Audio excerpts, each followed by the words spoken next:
পুকুরটার চারপাশ দেখিয়ে দিচ্ছি। এইটুকু মাটি তোলা বাকি আছে, বাকিটা মাটি তোলা হয়ে গেছে। প্রায় 1 ফুট করে গভীর করে মাটি তোলা হয়ে গেছে। এই মেশিনের সাহায্যেই তোলা হয়েছে, এই ড্রেজারের সাহায্যে। দেশি ড্রেজার সিডি 170-এর মেশিন বসানো আছে, আর রামানন্দ কোম্পানির পাম্প বসানো আছে। ব্লেডটা চেঞ্জ করা আছে, চার পাতির পাখা লাগানো আছে। একদম সুন্দরভাবে মাটি তুলে নিচ্ছে। এই যে এখন কতটা তুলেছে বুঝতে পারছি, 1 ইঞ্চিতে করে পাক তুলেছি অবশ্যই। এইটা তুলতে 10-12 ঘন্টার মতো সময় লেগেছে, ম্যাক্সিমাম হয়তো 14 ঘন্টা একটা। বাকি যেটা আছে আর 3-4 ঘন্টায় শেষ হয়ে যাবে। টোটাল ধরুন 20 ঘন্টার মধ্যে এটা শেষ করা হয়ে গেছে। এর মধ্যে ক্ষয়ক্ষতি কী হয়েছে সেটা জানিয়ে দিচ্ছি। এই পুকুরটায় প্রচুর পরিমাণে দেখুন ইট ফিট আছে।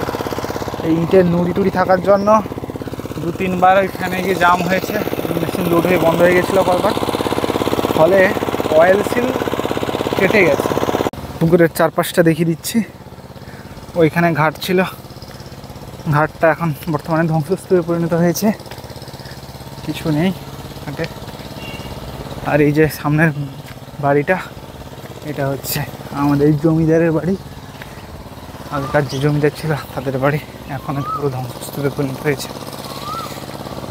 এই যে অনেক জঙ্গল।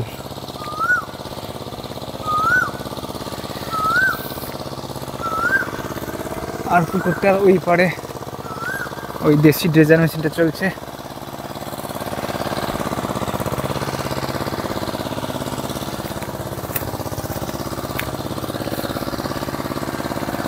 কতটা জোর আরপিএমে চলছে আওয়াজ, মাটি যখন পড়ছে তখন ধকধক করে মেশিন বসে যাচ্ছে।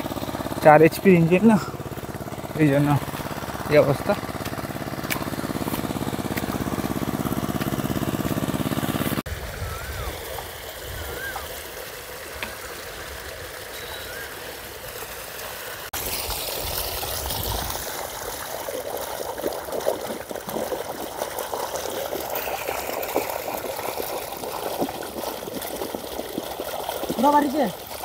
না, বাড়িলে টাঙা হবে এটা।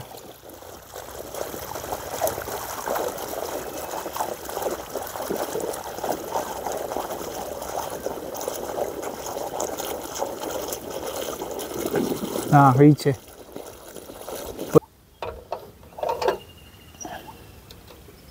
রেডি। জল ভর্তি হোক।